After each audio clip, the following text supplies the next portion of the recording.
Hello, nice to be here. I want to share my learning journey about AWS Lambda with you, and in particular, like deploying a Telegram bot written in Haskell on AWS Lambda with Terraform.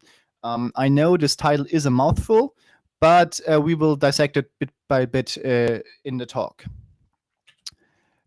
So just as a quick notice, I will have this buzzword bingo. It's in the slides, and while we couldn't get a bingo yet, it will definitely be filled out with enough possibilities to win by the end of this talk. So yeah, stay tuned for that. Let's start with the first bit. We want to deploy a Telegram bot on Lambda. So let's focus on that first. AWS Lambda, for those that don't know it, it's a serverless function as a service from AWS. Other cloud providers have similar offerings, like Google and Azure. Basically, it allows you to upload code to Lambda, to AWS, and do not have to care about managing the server and scaling it up and down depending on the load. Everything is done for you. It is useful for two kind of tasks mainly. It's useful for stuff that's like rarely used. For example, you have some code that generates a bunch of static data. So when you change the code, you want to update that static data. You can write a Lambda for that. So as soon as the code get updated, you can run the Lambda and have it, everything regenerate. Or if you need massive parallelism for smaller stuff. So for, again, one-up task. For example, I read a blog post about a company that needed to update some database schema, and they had a lot of small database instances, and everything needed to be updated and very quick. So they just wrote a Lambda to parallelize, like to do every database update in parallel and not have to wait for all of them to finish. Yeah, so this can be quite useful, but for stuff that is frequently accessed, it's better to just use a normal server because it gets expensive. So let's start with what we are actually deploying in our case of the Telegram bot. So we have our Lambda, which is just code that gets invoked somehow. It sits in the Amazon cloud. We want a Telegram bot. So we have our phone that talks to the Telegram servers. When we create a bot for Telegram, Telegram will actually allow us to specify a webhook. So Telegram will talk to our own infrastructure, in this case AWS. So we just now need a way to allow Telegram to invoke our Lambda. And this is where API gateway comes in. So we specify an API. In our case, this is really simple, just basically proxying everything to the Lambda and letting the Lambda take care of the routing. So checking what to do depending on what request came in. But an API gateway will then invoke the Lambda and return the response back to Telegram. So one flow is we write a message, then Telegram will then call API gateway on AWS. API gateway will invoke our Lambda. The Lambda will do whatever calculations we need, possibly invoking or calling into other AWS services like S3. It will return the result to API gateway, which will then forward it back to Telegram, and Telegram will let the response appear as a message by the bot in our phone. One thing I also added, because debugging is hard without logs, we use CloudWatch to let the Lambda write its standard output and standard error to log files. So we can either just have a look at it if something is fishy, or we can install alarms that when we get see errors in the logs, we can get notified by, for example, Amazon SNS topics via email or whatever we want. Then second part, we want to write it in Haskell on Lambda. Many people think that Haskell is a language that is not really useful for business applications, but there is actually quite a big amount of companies that use Haskell in production.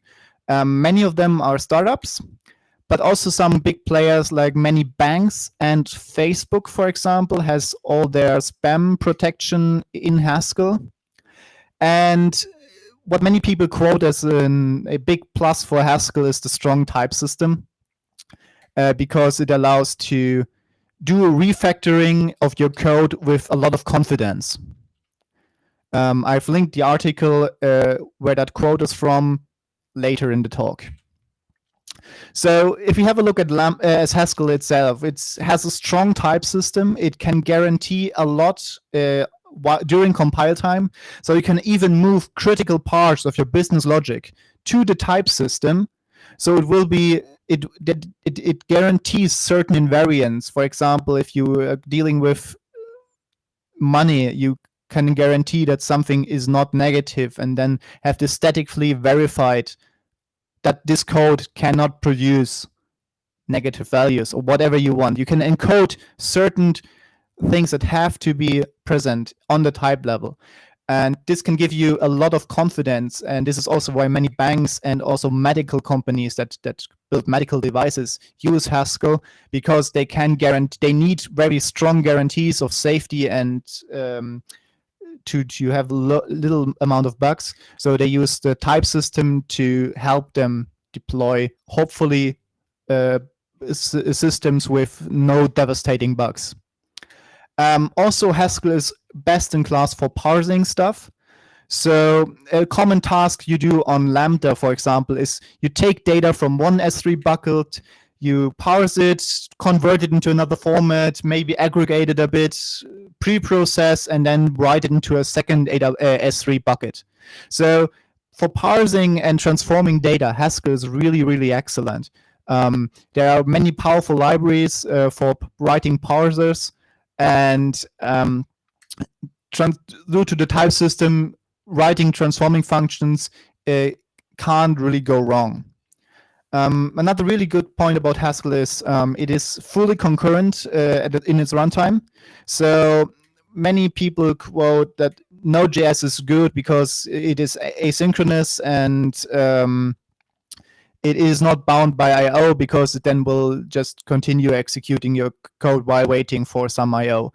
Haskell basically has the same thing. It has, but it's also multi-threaded in contrast to Node. Well, while Node.js programs run only in a single thread, Haskell programs can be concurrent and asynchronous. So parallel and concurrent, that's the two words. And the runtime system and the scheduler are really mature nowadays. And for example, this is one of the reasons why Facebook choose Haskell for their spam protection. And then Haskell is quite fast. It is compiled to a native binary, and the compiler will optimize the program very well. And even if this is not enough for you, it's very easy to spot hotspots in the code where a lot of time is spent, and then you can optimize them locally without sacrificing simplicity in the rest of the code base. So how do we get Haskell on Lambda now? Lambda by default only supports these three languages. So we can write in JavaScript or TypeScript, Python, Ruby, Java, Go, and .NET.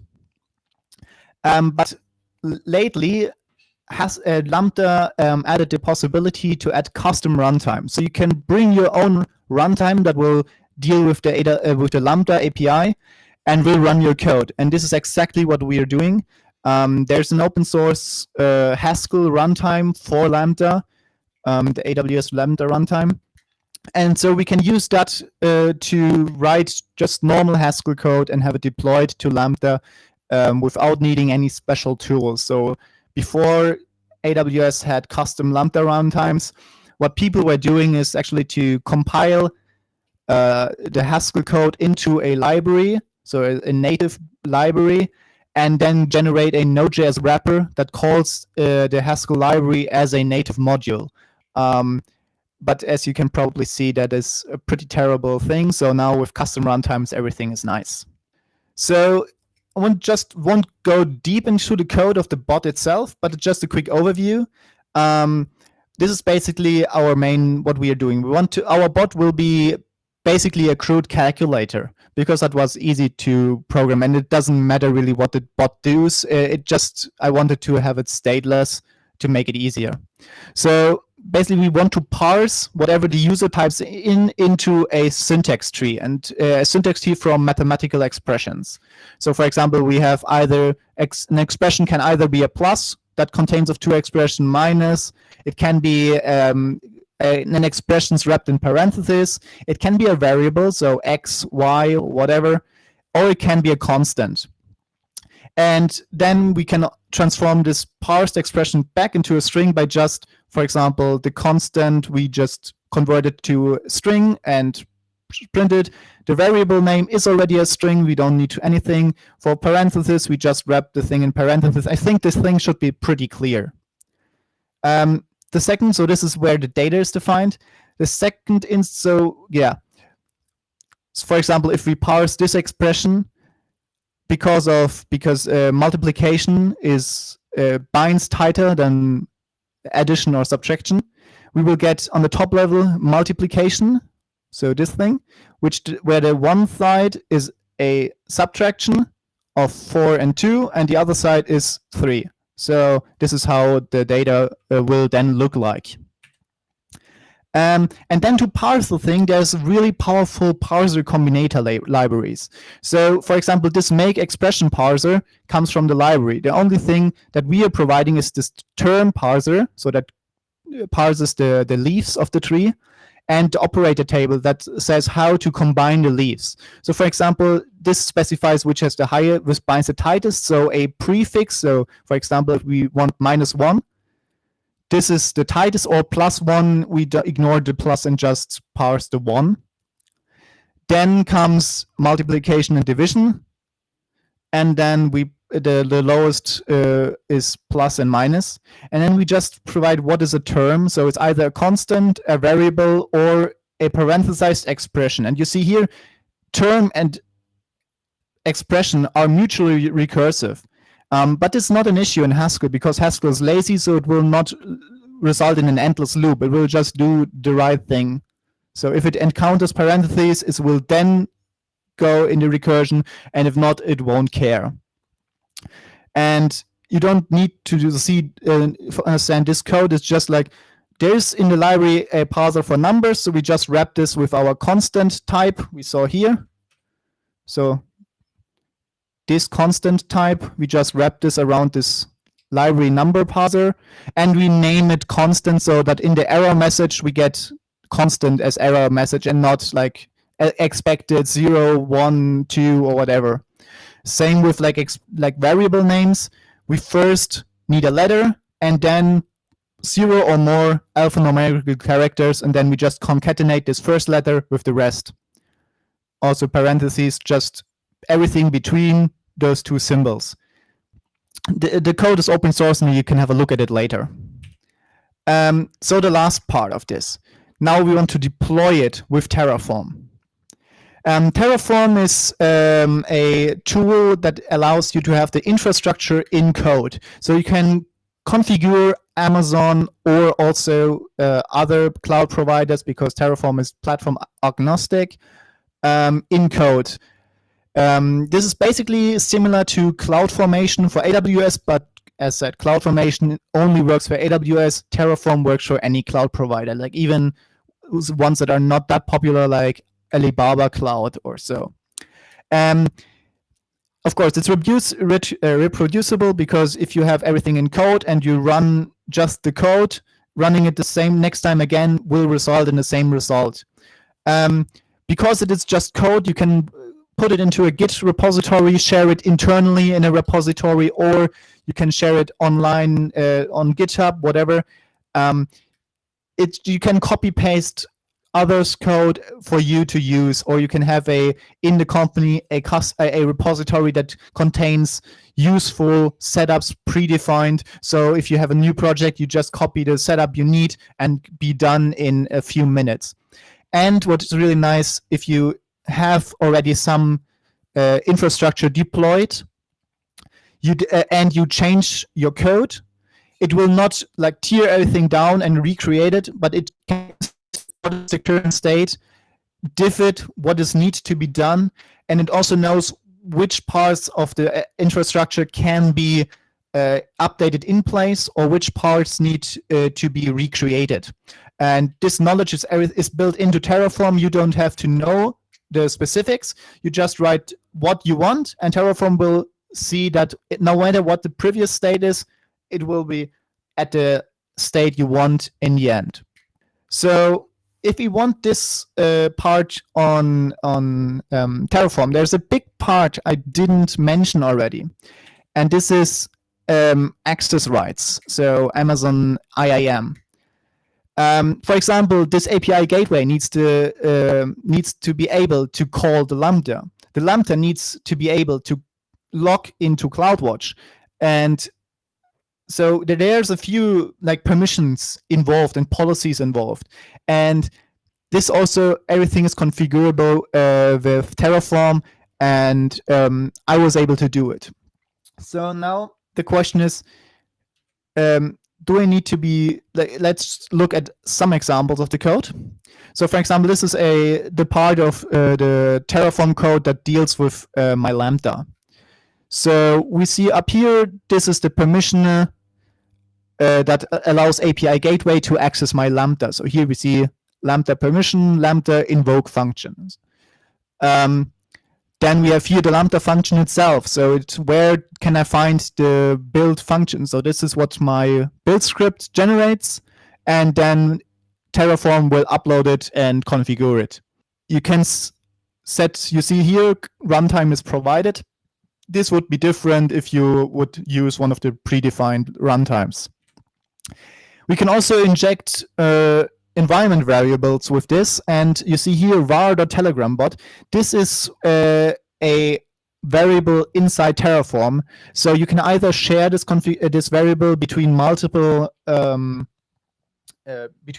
cloud providers, or what I am using a variable here is, so I don't have to commit my Telegram token, my API token into Git. I can commit this whole file into Git and have then a variable file that contains like my bot token that is not committed. And so I have no problem with this being open source, because I only have like a sample variable file that you need to put then the token in, and I don't commit my API secrets to GitHub. And you see here, I talked about we need IAM roles. So this, for example, is the IAM role for the Lambda. Now you might ask, how do I know what to write when? And the truth is, I didn't know either, because I used Terraform only once before, and that was basically just copy-pasting code from a colleague and changing some names. So Terraform really has some good documentation. Everything is with many copy-pastable examples. So for example, here I go to the AWS Lambda function, and it has here one example that allows me to deploy a Lambda function without any issue. And every field you have here is documented with the possible values and if it's required or not. This is really good. I was able to set up the whole thing in 2 days. So programming my code, getting into Lambda and Terraform in 2 days, no problem. So, demo time. Let's hope this works. I will stop the screen sharing, and I will share my phone. So now you should see my phone. Great. So in Telegram, if you can here go to the new chat button, and then search for Haskell D. And then you should see my bot. So if we click on it, we see that it wants us to start the conversation. So let's do this. And our bot will answer us with a greeting message. So this is our bot running on Lambda in Haskell, answering me to my question. So now let's type some mathematical expression, maybe a parenthesis here, and then times 6. And then because we want to see that also it deals with operator precedence. Let's do another multiplication here with 6 to the power of 2. Pretty complex. And it will now parse it and answer us with not what I expected, because I'm stupid and haven't implemented one optimization. So it doesn't unwrap a parenthesized constant. So let's use one without a parenthesis. Whatever I, oops. Okay, now I can show you what's something different. I made an expression that is not well formed. So because I'm using the parser combinator library, I got this really nice error message where it says unexpected end of input because it expected something. So it tells you exactly what is expected. And this is also where those labels in the code you saw earlier, so constant or variable, come in. So the error message can refer to what you're actually meaning. So let's try this again. I will copy this and paste it, and this time not forget the 2, and I will get a result, which should be correct. I have not tried it. We can also do, because I had variables in there, let's do this. So I have now a variable in there. Of course, this can now not be calculated, but it will do something different. It will it will simplify it if it's possible, and parenthesize the result, so you see what would be evaluated first. The simplification is currently not that complex, so if I replace that 6 by a variable, for example, let's use x, it should not simplify anything, if I'm correct. Oh, it does. Oh, yeah, the 8 times 7. I need to replace one of those with another variable, and then it won't simplify anything. So there you see exactly what will be calculated first. So you see the 8 times y is first, then plus x, then 9 to the power of a, and then minus. So yeah, everything's working. The thing is online. You can try it yourself without any issue. Feel free to do so. The code is also, so for example, that here this, I can fix later on that it will unwrap parenthesized constants, so this will be computed too. Yeah, let's stop the demo and share my screen again. So we should be back on my screen, on my slides. So yeah, those were my backup slides if the demo wouldn't work. So I have some useful links that might be useful. The sources of the bot and also the Terraform, if you're interested, is on GitHub, on my personal GitHub. The thing is called Derive because originally I wanted to make this bot be able to calculate the derivative of a function, but because the simplification needed for that turned out to be too complicated, so it's basically a crude calculator now. I have these slides you're now seeing available under this shortened URL. I came to the idea of writing a Telegram bot in Haskell by this blog post. That's really good. This is like a little game or something you can do. And Serverless.io is one of the companies that is very prominent in using Haskell. The problem is, for example, Facebook and banks, they usually don't share what they're doing. So those smaller companies are quite interesting in their blogs. So I can really recommend this blog. And this is the interview with another. So this is a consultancy, and they consulted this company and interviewed them about their usage of Haskell. So thank you for listening. I hope everything was cool. Awesome. Thank you, Jan. Do we have any questions? The question was, what is the biggest latency contributor in the architecture? Currently the Haskell runtime that is available open source does not carry over any state between invocations. So starting a Lambda has quite some because it has to basically start a Docker container with a complete Linux image and then run your code on top of that. This is basically what Amazon does when it starts a Lambda. So you can optimize this by using hot starts. So the Lambda stays active, or the container stays active, and can react to new requests as if it would be a new Lambda. But currently, the Haskell runtime that I'm showing out there is not carrying over much state or many like the connections or anything. So every time I do a new request via Telegram, a new connection, everything has to be set up. But this is not that noticeable. For example, while the Node.js runtime, because it's the oldest and the most optimized, has a good hot start performance and is better than the Haskell runtime. For example, the official Java and .NET runtimes are slower than the Haskell runtimes in hot starts. Cold start is not really a difference between any of those.